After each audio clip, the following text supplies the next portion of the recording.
Are you having recurring pain and frustrating symptoms? Here are 3 tips on how your body actually works.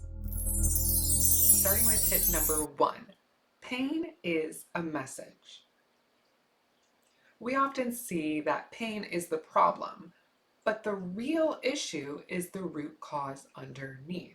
Something deeper needs attention. Your body is incredibly intelligent. When you get a paper cut, you don't have to think about healing in order for that paper cut to heal its own. It does it without you thinking about it. Healing is a built-in mechanism for the body. No effort is required on your parts. So the question is, why do people still feel pain and annoying symptoms if the body can heal itself? The answer is it's because of stress.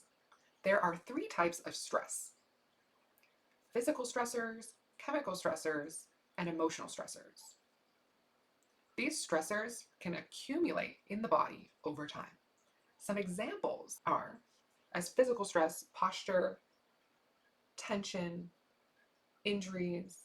Examples of chemical stress is inflammation, hormonal shifts, chemical toxin overloads. Emotional stress can be stored experiences, overwhelming stressors, and long-term tension patterns.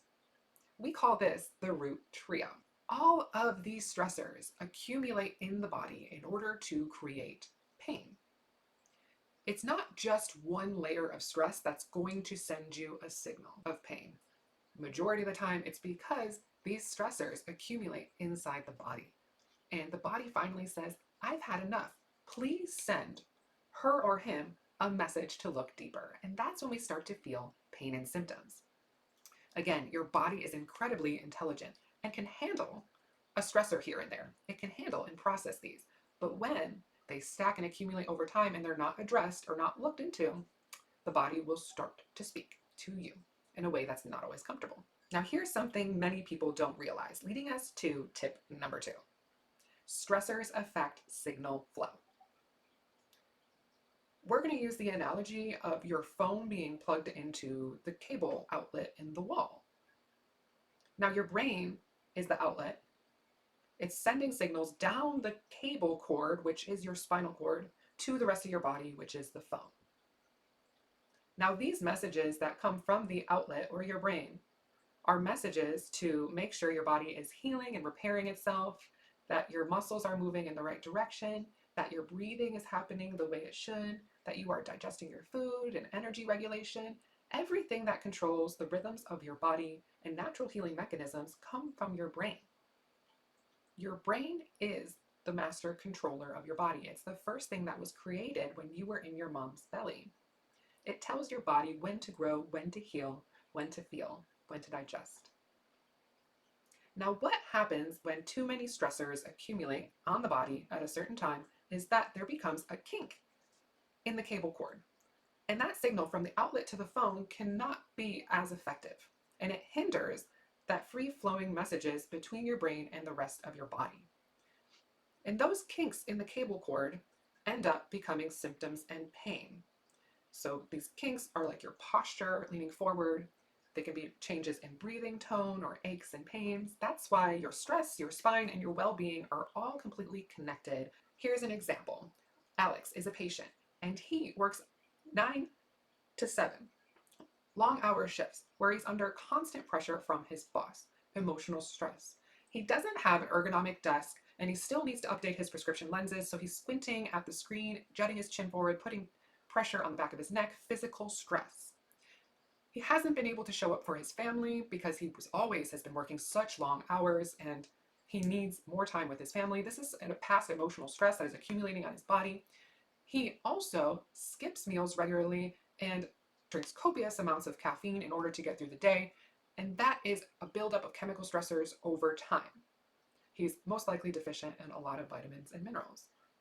Chemical stressors. So all of these have built up in his body over time, causing him to have headaches and lower back pain. So Alex decides, I need to change my life and to release these stressors off of my back so that I can start creating more space in my spine and in my life.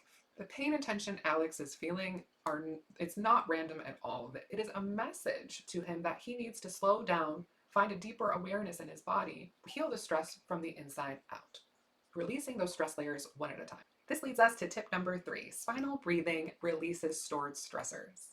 I use a technique called spinal flow, which is also spinal breathing. I use my hands and apply light touch to your skull, your spine, and your sacrum in order to create more space for your body to breathe in your spine. And this is how the communication improves from your brain to your body. We are unkinking the cable charging cord in order for healing to naturally occur and to allow the signals to run back and forth from your brain to your body and from your body to your brain. This causes a release in tension and, as a result, improves signal. And when tension releases, signal flow improves, and when signals improve, your body can return to doing what it was naturally designed to do: heal. That's why people often say, I can breathe easier. I am breathing deeper into my body. I have more awareness of my body and its functions that are going on inside. I feel a sense of calm and ease arising from within naturally. I notice that I have an upright posture. It's easier for me to sit and stand upright naturally without effort. And as a result, many people feel their pain and symptoms reduce significantly because this natural healing ability is turning on. It is amplifying inside their body, increasing the signals along their spinal cord, reducing tension, and allowing the body to function as it was designed to do so. So when we work together, we're not chasing painful symptoms. We're looking at the underlying root problem that is tripping up your spinal cord and causing pain and tension in your body. Because relief that lasts starts by looking at the underlying root problem, and it all starts with the breath. So take a moment to think, imagine what your life would look like if your spine was breathing better, if your body had more space in it. What would it look like? What would it feel like? If you can imagine this, you're in the right place. Please comment down below what you imagined, what you felt, and like this if you enjoyed, and I'll see you on the next one.